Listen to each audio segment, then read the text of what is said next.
শ্রদ্ধা ভালোবাসায় চিরনিদ্রায় শায়িত হলেন মাইলস্টোন স্কুলে বিমান দুর্ঘটনায় নিহত পাইলট তৌকির ইসলাম সাগর। মঙ্গলবার বিকেলে রাজশাহী জেলা মুক্তিযোদ্ধা স্টেডিয়ামে জানাজা শেষে সপুরা কবরস্থানে সমাহিত করা হয় তাকে। তৌকিরের মৃত্যুতে নগর জুড়ে নেমে এসেছে শোকের ছায়া। রাজশাহীর প্রতিনিধি রাশেদ রিপনের রিপোর্ট জানাচ্ছেন সোহেল আহমদ।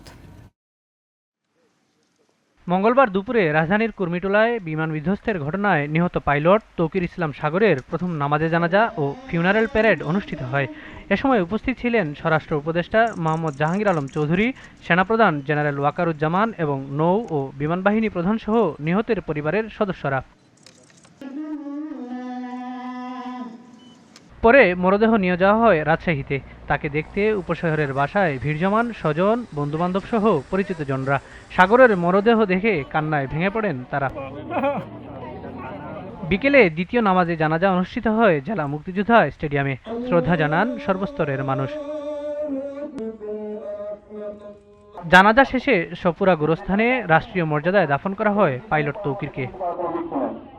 সোমবার রাজধানীর উত্তরায় মাইলস্টোন স্কুল ক্যাম্পাসে বিমান দুর্ঘটনায় নিহত হন flight lieutenant Tauqir Islam Sagar. Sohel Ahmed, GTV news.